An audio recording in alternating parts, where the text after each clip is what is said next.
So we continue with static electricity, and so we had seen that how you are going to charge a conductor using either conduction or induction method.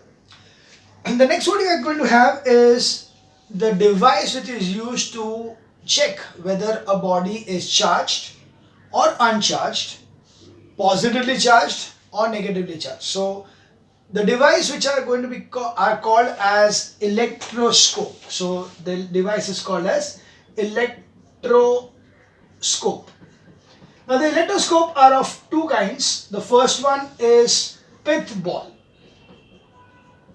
Okay, pith ball is a very simple kind. In fact, you can make it even at home. You just have to take a small pith. What is pith? Easiest kind of pith will be, अगर sugar cane वाले के वहाँ पे अगर जब भी वो sugar cane juice पीने जाते हैं तो वो जो क्रश किया हुआ शुगर केन जो है उसका एक छोटा सा टुकड़ा ले लेंगे and we will rub it and make it at the ball.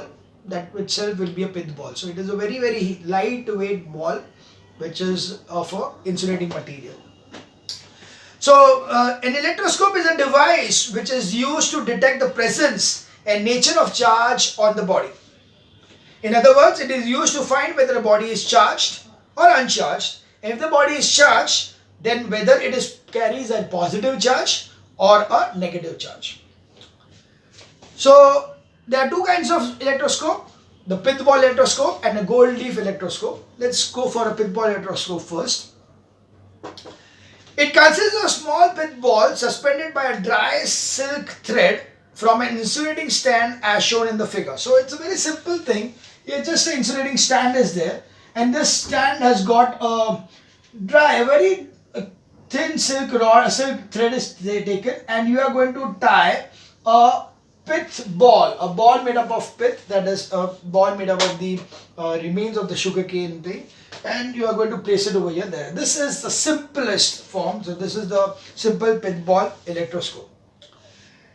Now if I want to find out whether this particular, suppose I got this particular conductor, insulator, and I want to know whether it is charged body or uncharged body. Very simple.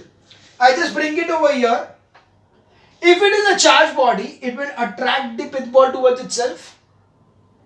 And if it is uncharged, there would not be any kind of deflection in the pith ball. So to identify whether it's a charged body or an uncharged body, you just bring that particular body near the uncharged pith ball. If the pith ball gets attracted, then it is a charged body.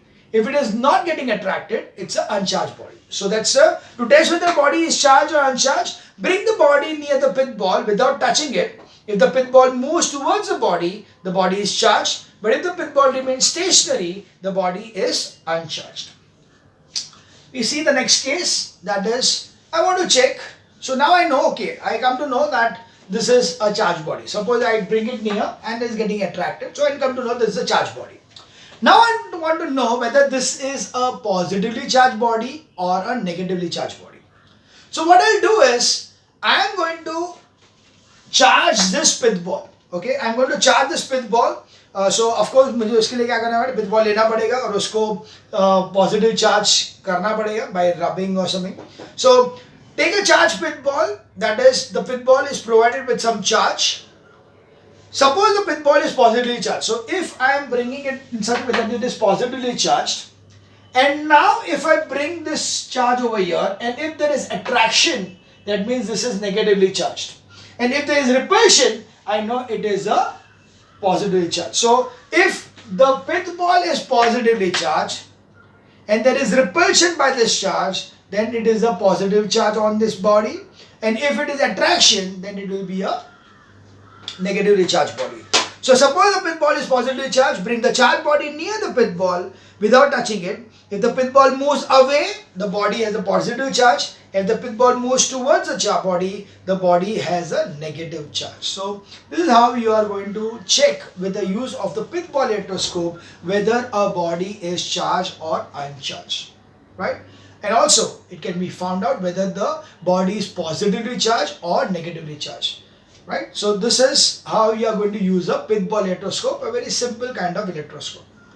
The next kind of electroscope is the one which is gold leaf electroscope. Now this is a very important kind of electroscope, and in fact they can even ask you to draw the diagram of this particular gold leaf electroscope. So what exactly are the different points over here? So it consists of a glass bottle. Okay, this is a glass bottle. To this glass bottle, there is a insulating cap, and to connected to this is a conducting rod with a brass disc on this one. So this is a rod, and this is a brass disc. Okay, this is a brass disc. This is the insulating rod, insulating plug. Okay, this is the glass bottle. Okay, at the end of this particular rod, this is the brass rod. Okay, this is brass rod. So this is completely a conductor. This is brass rod, the brass disc, the brass rod, and over here are very, very thin leaves of gold. This is gold leaf. This is nothing but the gold leaf electroscope. Okay, so these are gold leaves, and then there is one particular metallic sheet over here which is connected to the earth. Okay, so this is a metal foil, which is just to see to it that the how to discharge this particular electroscope, or how to make it neutral. Okay, so that is why this metal fold is there. So this is the complete structure. So it's a metal, this is a glass bottle or a glass covering or container, and glass casing, an insulating plug, a brass disc, a brass rod, and then two gold leaf and a metal foil over here. So construction wise, figure 8.3 shows a gold leaf electroscope. It consists of two gold or aluminum leaves hanging from a brass rod having a brass disc at its upper end.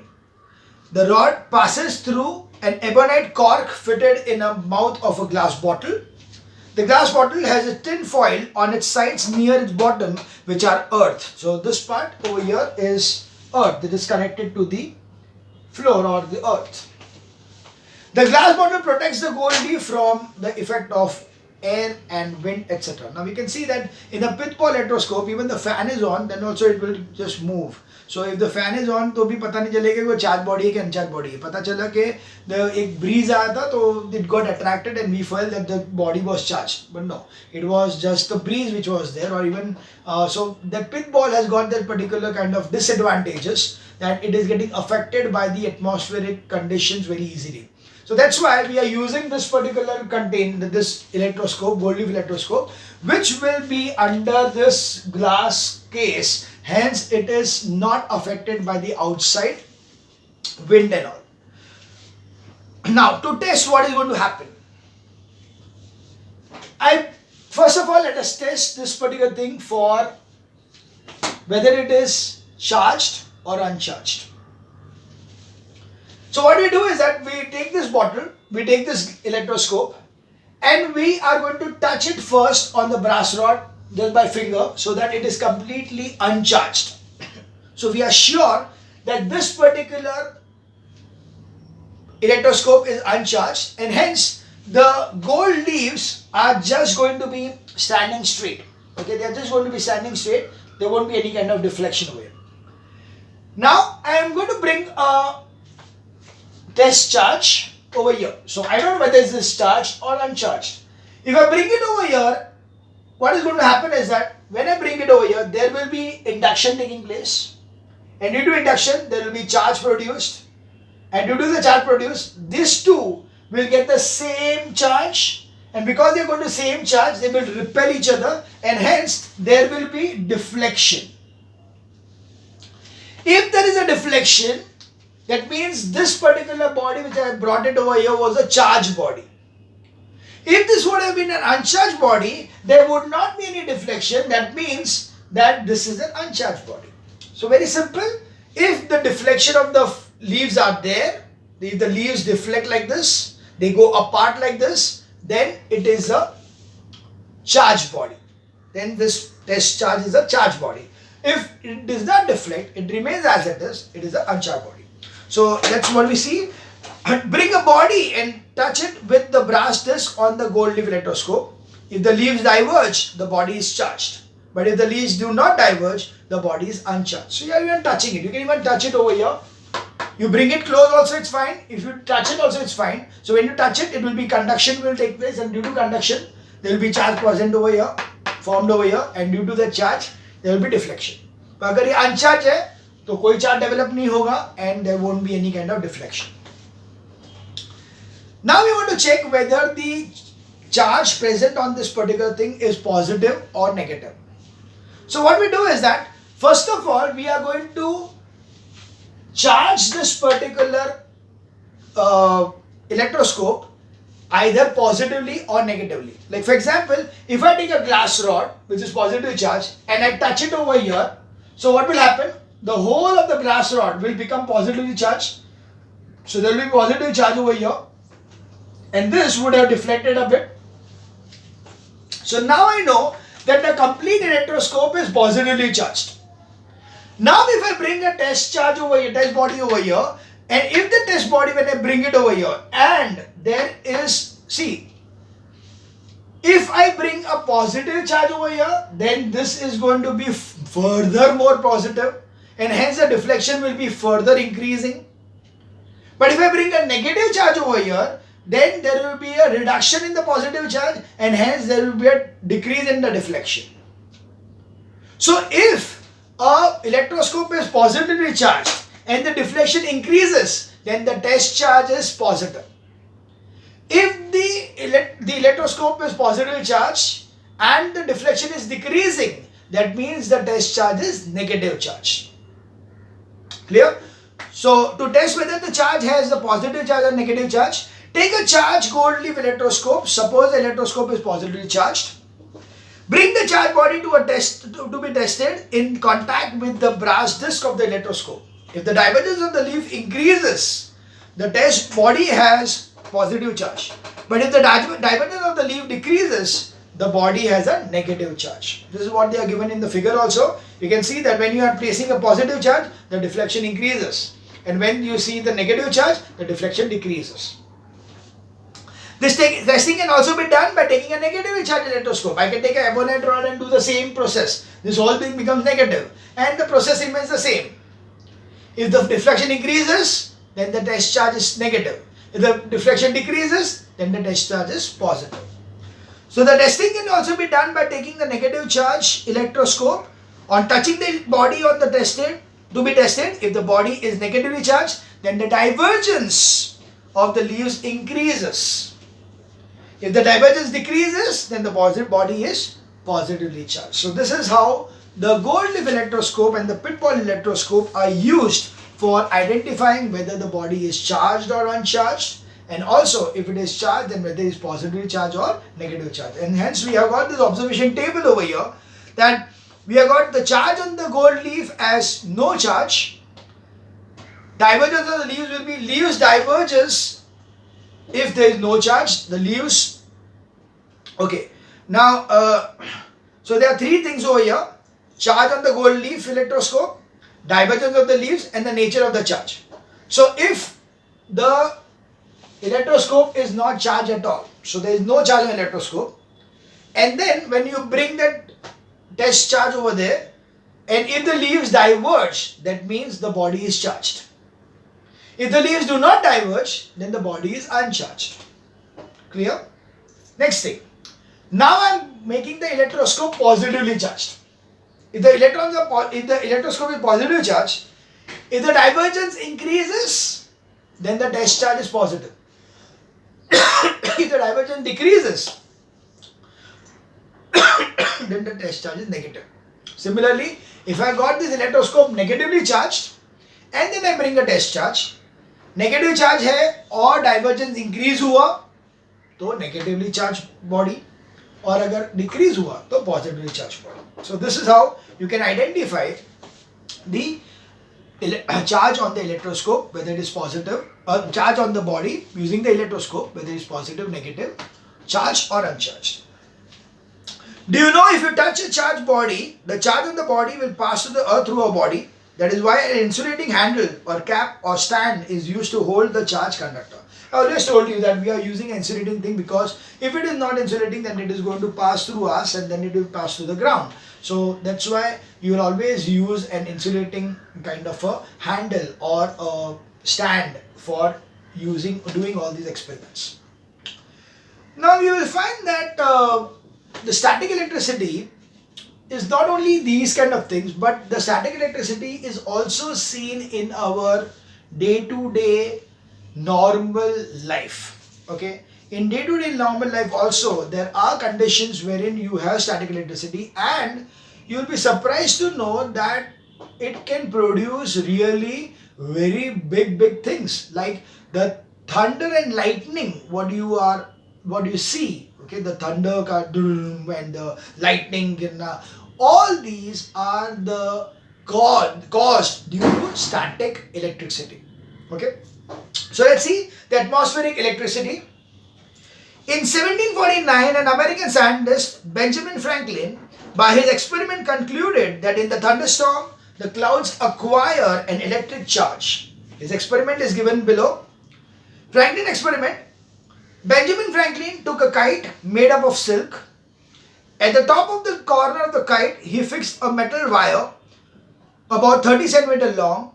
The other end of the wire was joined to a string. At the lower end of the string, he tied a metal key and then a silk strip.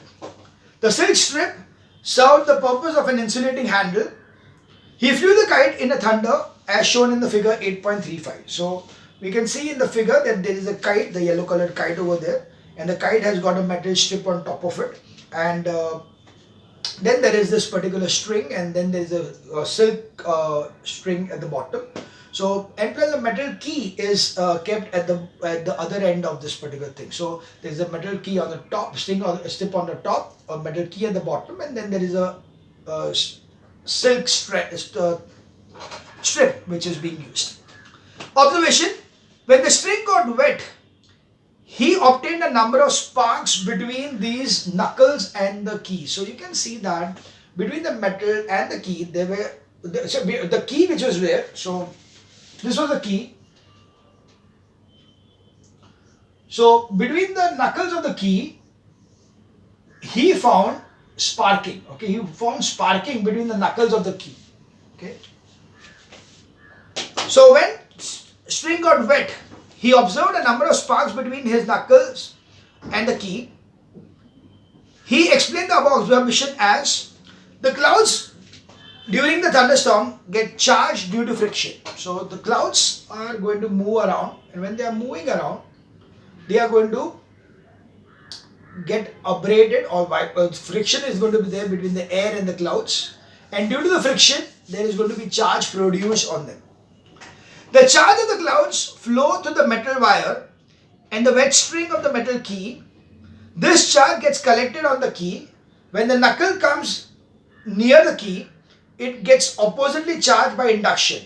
The spark occurs between the unlike charge of the key and that of the knuckle. So the knuckle is nothing but that particular metal wire which was on the top, and the key which was there is not this part. This is not the knuckle part. Okay, I misunderstood that particular thing.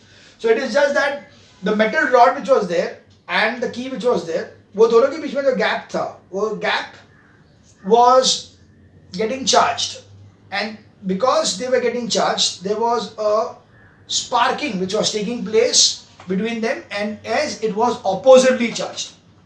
Okay, the charge which was get on the key and that on the knuckle are oppositely charged, and hence it was causing a spark, which is because unlike charge of the key and the knuckle. Same thing happens in lightning also. So this particular Franklin experiment is explaining us how the lightning strikes. Okay.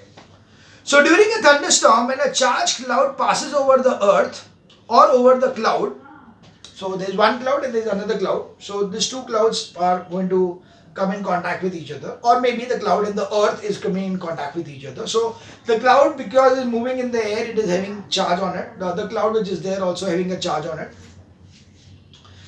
So the cloud, it acquires an opposite charge by induction. So these clouds are going to get opposite charge due to induction.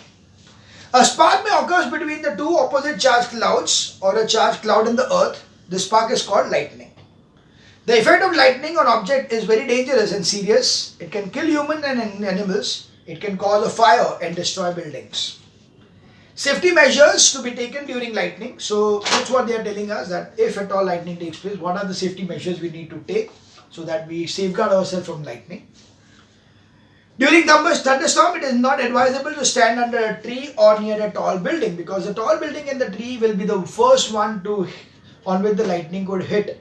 So that's why you cannot be under a tall building or a tree, because the lightning could hit the tall thing first and then the ground layer. On hearing a thunder, rush to a safe place such as a low house or building. Okay. Second, if you are traveling by car or bus, you are safe inside. Keep the windows, doors of the vehicle closed, because you are traveling by a car or a bus. You are on an insulated tires. The tires are made up of rubber, so it is insulated, and that's why there won't be electricity passing through you. That's the reason you are safe inside the car or inside the bus. Do not carry an umbrella over your head, particularly if walking in an open ground, because if you take an umbrella which is there, umbrella has got the metal top on it which will give you conduction, and hence it could be dangerous. So do not carry the umbrella at that time. If there are trees around, take shelter under a shorter tree. If there are trees, then take a shorter tree, because लंबे के ऊपर lightning गिर सकता है, shorter के ऊपर गिरने का chances कम है. Do not lie on the ground, but squat low on the ground with your hands on your knees and head in between. So you just have to put it like this and be there, taking the least amount of space available. Because if you sleep, you are taking a bigger area. But if you squat like this, you are taking a smaller area. So the chance of you hitting this. Of course, it doesn't matter much in a place like Mumbai, because the lightning, even if it strikes, so all the buildings and all which are so tall around us that they are not. Of course, if you cannot be on a terrace at that time, and so otherwise you will have to be in a safer place. Take out the plugs of TV sets, computers, etc. Do not use the wired phone, okay, because there is a possibility that the disc antenna may gather that particular thing, and automatically it would hit your TV, or even the telephone poles are there. So that's why you should not use wired phones. Do not take bath during thunderstorm and avoid contact with running water or metallic taps. And finally, do not stand near the window or in the balcony having metallic railings. So these are some things which are given over here, but yeah, you can just note them down. Nothing so important as such over here, right? Of course, the precautions needs to be taken, but we cannot be scared about this thing, because बहुत सारा thunderstorm वगैरह तो रहता ही है. तो अगर कभी भी हुआ तो you, of course, you are going to be in a safer place. You try to be in a safer place rather than being outside. Now, apart from this, all the tall buildings nowadays, they always have a lightning conductor, so that the lightning would not take place at all. See, we understood that the cloud is moving, and because the cloud is moving, it gets charged, and when it comes in contact with another cloud which has got, or the earth which has got another charge, and then there will be a sparking and then will be lightning. But suppose when the cloud is moving, I discharge that particular charge on the cloud by earthing it, then automatically there won't be any lightning at all. This is exactly what happens in a lightning conductor. In a lightning conductor, what exactly happens is, the building over here will be having a lightning conductor which will be over here. So this will be a lightning conductor, okay. This lightning conductor is such that there is a wire directly connected to the earth in the ground. यहाँ से सीधा earth को connected. So if the cloud which is over here is going to pass through, which has got a positive charge over here, suppose. So what happens? As the cloud reaches this particular point and touches this point, the charge on this particular cloud is going to be drained out to the earth, and hence this cloud cannot cause any lightning.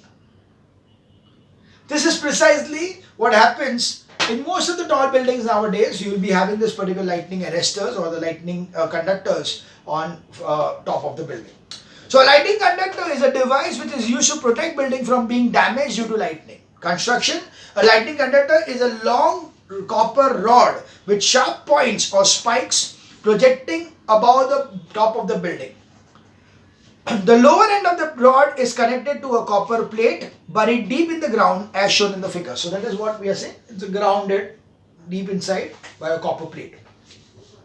Working wise, so you can see the figure also. You can see the charge cloud is there, and then there is the spikes of the conductor, and as it passes through, it will be whatever is there will be passing through this copper rod and going directly into the soil. So working when a charge cloud passes over the building, an opposite charge is induced on the spike. This charge passes to the earth through the copper rod. Thus the lightning spark is prevented and the building is saved from damage. So this is how the lightning conductor is going to safeguard your building from getting affected due to lightning. So that's about lightning and the static electricity part. So yeah, quite an important chapter. Much of the things are new to you. You have never gone through such things earlier, so you have to be very careful and learn this thing properly. Okay, right. So that was about static electricity. Thank you.